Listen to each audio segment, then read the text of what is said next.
विजय सिंह जी। राधे। राधे राधे महाराज जी। महाराज जी, अहंकार और आत्मसम्मान में क्या अंतर है? उसे आत्मसम्मान तो कोई जानता ही नहीं, कोई आत्मज्ञानी ही जानता है। क्योंकि आत्मसम्मान में कोई द्वंद्व नहीं है। द्वंद्व का मतलब होता है मान अपमान, निंदा स्तुति, लाभ हानि, दुख सुख, ये सब देहाभिमान में है, आत्मसम्मान में नहीं। जो देहाभिमान है इसी को ठेस पहुंचता है अपमान होने पर, आत्मा को कभी नहीं।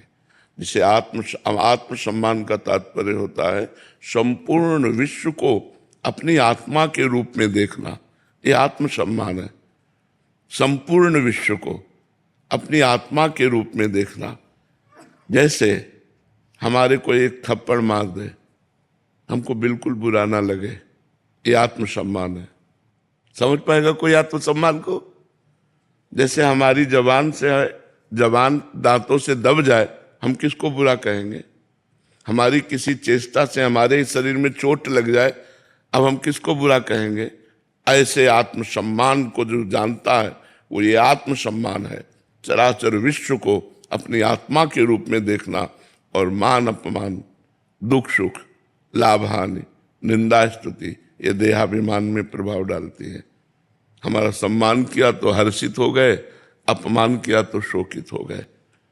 जो स्वाभिमान है, आत्मसम्मान, स्व आत्मा को कहते हैं, और वो एक है, सब में है, उसका कोई अपमान कर ही नहीं सकता। देहाभिमान का मान होता है और अपमान होता है, इसमें बुरा भी लगता है, अच्छा भी लगता है। लेकिन जो आत्मसम्मान है इसमें प्रसन्नता रहती है, अच्छा या बुरा नहीं। प्रसन्नता भगवान का स्वरूप है। ब्रह्मभूता प्रसन्नात्मा न सोचते न कांक्षते। शायद हमारी बात समझ पा रहे हो कि नहीं, क्योंकि ये अध्यात्म की बात है ना। आत्मसम्मान, जैसे हम अपने शरीर को, पूरे शरीर को प्यार करते हैं, हमारे हाथ से ही हमें कहीं चोट लग जाए तो हमें बुरा नहीं लगेगा, पीड़ा होगी, पीड़ा होगी, बुरा नहीं लगेगा, गुस्सा नहीं आएगा किसी के ऊपर। समझ रहे ना? ऐसे आप हमें मारे, पीड़ा होगी पर बुरा नहीं लगेगा, और आपके प्रति हमारे हृदय में कोई द्वेष नहीं होगा। यह है आत्मसम्मान। जब तक दूसरे को दंड देने की भावना हो तब तक देहाभिमान है। जब तुम्हें कोई दंड दे रहा हो और उसके प्रति तुम्हारे लिए द्वेष ना हो तो वो आत्मसम्मान है। आत्मसम्मान बहुत बड़ी चीज है।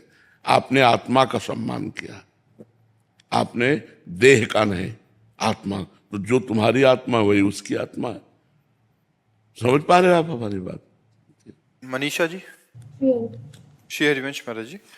महाराज जी, दो जन भगवत मार्ग पर चल रहे हैं, जिसमें एक केवल गुरु आज्ञा में रहने का प्रयास करता हो और आश्रय में पड़ा हो, और दूसरा गुरु आज्ञा के अंदर ही खुद कष्ट सहते हुए दूसरों की सेवा, उनको सुख पहुंचाना और सुख खूब दान पुण्य करना। महाराज जी, इन दोनों में कह रहे हैं कि एक सी गति होगी।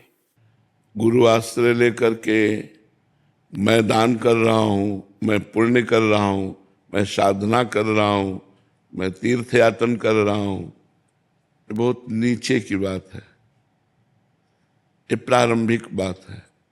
और गुरु आश्रय लेकर भजन कर रहा है और जोई जोई प्यारो करे सोई मोई भावे, ये बहुत ऊंची बात है। समझ पा रहे? परमार्थ है ये, भगवद आश्रय है। और ज्यो ज्यो राखत हो त्यों त्यों रहियत हो हरि, जैसे आप रखते हो मैं उसी में राजी हूँ। जोई जोई प्यारो करे सोई मोई भावे, और नाम जप कर रहा है और भगवान के आश्रित है, कोई अभिमान नहीं है। सब तीर्थ यातन आदि सब हो रहा है, लेकिन मैं कर रहा हूँ ऐसा भाव नहीं है, प्रभु मुझसे करा रहे हैं ऐसा भाव है। वो बहुत अच्छा साधक है।